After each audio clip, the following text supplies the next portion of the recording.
24 minutes. Yes. It makes me laugh every single time. Hey, listen, give ESPN social media, my man Brendan Kaminsky and others credit, because they took it, superimposed the baby face and all of that stuff, altered the voice, and now everybody's just going crazy about it. So It is incredibly funny.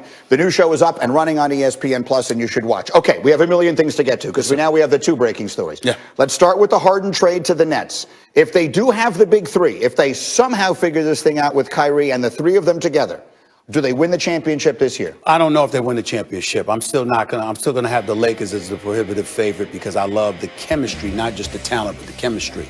But I will say this, with or without Kyrie Irving, this is finals or bust. You don't make it to the finals, it's a failure.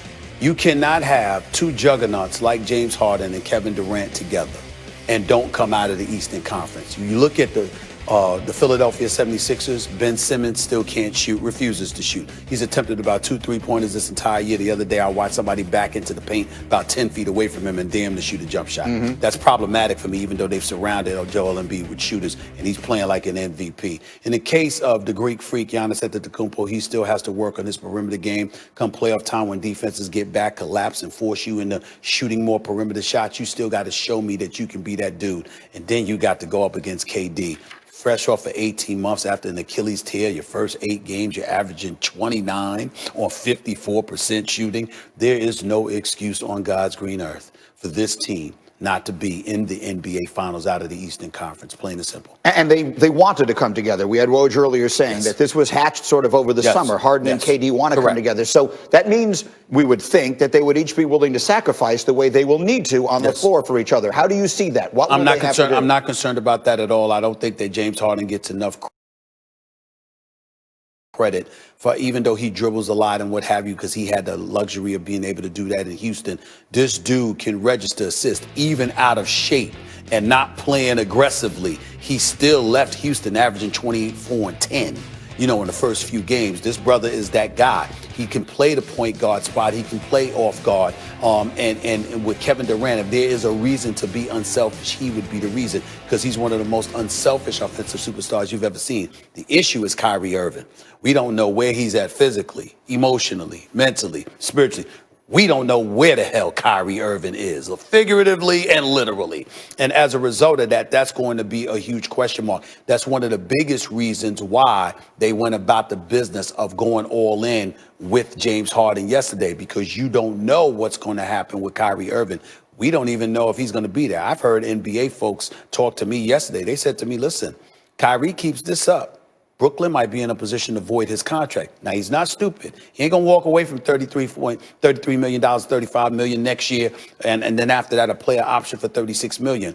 But they are not pleased with what's going on with him right now. He's got to get his act together, because if he doesn't, and Kevin Durant sits up there and says, hey, man, we got to move forward, then it's going to be about Kevin Durant and James Harden. Allie, I want to keep it here if I can. We were going to go over to the Urban Meyer stuff. Again, the latest on Urban Meyer is we're waiting to see if he gets a deal. By the way, there's nothing to get into today. Urban Meyer, congratulations. They've made one playoff appearance since 2007. They're lucky to have Urban Meyer. Good luck. You got a task ahead of you. He can handle it. End of discussion. Fair enough. Okay. Jacksonville. But I want to stay here because you said, and it got a lot of attention yesterday, that you believe if Kyrie's head just isn't in it, which it doesn't appear to be, that he should just retire. What was your thinking there? He should retire, because he's not prioritizing basketball. He's not prioritizing doing his job. Greeny, you have a great show in the morning right now with Get Up. I do First Take. You know what? We get paid for a reason. It's not just because of our ability to perform on the air. It's because we're trustworthy. Kevin Durant's got his contract. James Harden's got his contract. You got superstars like LeBron James and others. Why? You have to prove that you're trustworthy, that you're going to show up to work. And when we look at superstars, Steph Curry, Kevin Durant, LeBron James, these guys, the one good thing you can say about them, they love ball and they're going to show up to play. What is Kyrie Irving doing? We don't know. We're hearing that the media are peons. We're hearing that, he's just on a level intellectually. There were so many more important things going on, et cetera, et cetera. Well, every word that comes out of his mouth from the opening tap with the media, he's been basically saying basketball is not that important. It's not a priority, but you got your hand out for your money. It does not work that way.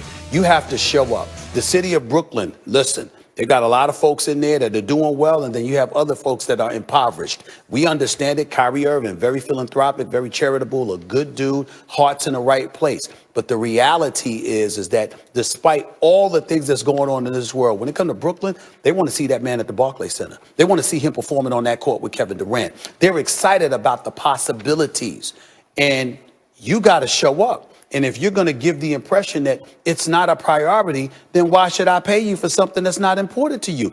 Go on and do what you got to do, and then come back, unretire when you're ready to commit yourself the way that you're going to admit it. But until then, he should not be a part of this team if he doesn't want to be a part. He's healthy enough to play, and he's not playing. What possible excuse is that when you didn't play since February 1st? You got injured. You had the right shoulder injury. You've been out all of these months. You weren't around in the bubble. Now you come back, and then you don't want to play for personal reasons while you seen partying with family members and friends. Nah, ain't nobody got time for that. Go on. I have to let you go because first take is coming up, but just super quickly, do you have any sense of how long the Nets are willing to let this go? I do not. I do not, but I would tell you that he's lucky. He's lucky it ain't me. He's lucky. I'm not Sean Marks. Listen, I'd have Kevin Durant offer, yo, man, come here, man. Let me talk to you, KD. How long we got to deal with this? Because he here because of you. If you didn't want him here, he wouldn't be here because we were cool. We covered Spencer Dinwiddie, Karis LeVert. We were cool, all right? But we want you so bad. How long we got to deal with this? Because I need a window. Because after that window, he lucky. I ain't the owner. Please, Kyrie, I'd give him till the weekend because he's healthy. Now, if he's injured, that's different. He's healthy. He'd have until Sunday night. Monday. They hope a big three with Harden's former teammate Kevin Durant and of course Kyrie Irving, and that's the big X factor in all of this. But Woj, let's start with just how this deal got done. Well, listen, this was an idea hatched by both Kevin Durant and James Harden in the offseason when they were together playing pickup daily in Los Angeles. And James Harden went to the Rockets. He asked for the trade, said he wanted Brooklyn. He eventually expanded the list to 4 teams, but really the focus was Brooklyn and Philadelphia. And those were the 2 teams over the last 48, 72 hours before the trade that Houston was really focused on in trade talks. But ultimately for the Nets, their willingness to deliver Houston a multitude of first-round picks, 4 picks in all, including one that'll come from Cleveland, which is Milwaukee's first-round pick in 2022. That ultimately got the deal done, and now Brooklyn reunites. James Harden and Kevin Durant, obviously, they played together in Oklahoma City. Yeah, went to the finals together once upon a time in OKC with Russell Westbrook as a part of that team as well. And just very quickly, what, if anything, does this mean as far as the Kyrie Irving situation is concerned? Well, it means that Brooklyn now, with all 3 players eligible for free agency after next season, I think they can sleep a little better knowing that Kevin Durant, who is the focus of this organization, who they want to build it around, continue to build it around, that he has somebody in James Harden that they believe they can count on moving forward, and they hope that Kyrie Irving is a part of that too. But they need it as much as anything to be able to solidify Durant's future. And there is uncertainty right now about Kyrie Irving. He remains away from the team. There hasn't been significant communication between he and the team, and there's a lot of talking that's going to have to go on once he returns or as he returns. And I think for the Nets, not just having these 3 stars, but I think solidifying their future with Kevin Durant. All right, we'll see where that goes. Woj, outstanding. Thank you. Let me now bring in Richard Jefferson, who knows all about playing on great teams, who played with Kyrie Irving in Cleveland, and you also work with the Nets and doing some of their games, so you know the ins and outs there. Let's live in a world where the 3 of them do come together first. Let's talk about that trio if they do play together. Can they win a championship this year? I'm going to say they have a very good chance. I do believe that they could win a championship if we're talking about James Harden getting back in championship shape, if Kyrie Irving coming back and has the right, mentality and the right spirit to compete at that type of level. Because when you're trying to win a championship, it takes 100% of your focus, everything you eat, the way you sleep, everything that you think about. So if Kyrie Irving's, mind or spirit or whatever it is not in that place right now for whatever reason, then that's going to be very difficult. If James Harden stays in kind of in the shape that he's in right now, that's going to be very difficult. But if they come back and they all get every physically and mentally right, then they're going to be a force to reckon with. Well, let's talk about what they will look like together on the floor. KD and Harden, of course, they played together. We just heard Woj say that the two of them sort of orchestrated this. They wanted to play together. How do they work together now? We know KD is the most prolific scorer of his generation, and obviously Harden dominates the ball. How do they play together now? Well, it's all about sacrifice. Whenever, Kevin Durant says that he's going to go to Golden State, or LeBron James and Chris Bosh say they're going to go to Miami, or you get Ray Allen and Kevin Garnett going to Boston. Whenever you get these big threes, the first thing that you need to say is that there's going to be sacrifice. I'm going to have to average 25 instead of 35 if I'm James Harden. And a lot of it is going to be because some nights you should be blowing out teams, so you shouldn't be playing that much in the fourth quarter. This is a very different big three than we've seen in a long time. Even the one in Golden State, when you're talking about Clay, Steph, and Kevin Durant, they were all ball movers. They were shooters. They would run around and play off the ball. And you had guys that could feed them easy jump shots, and you couldn't double anywhere. Where these three players are all very, very good ball dominant players. So they're all going to have to tweak their game, shoot some more spot up shots. That's going to be the key thing. And last thing, if you're going to win a championship, even with a great offense, you need great defense. The Nets were already,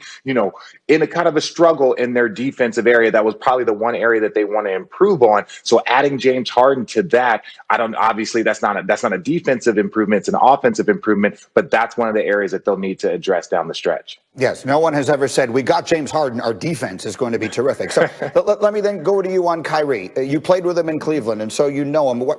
It's such an understandable situation right now for so many people. What is your best sense of where this thing goes?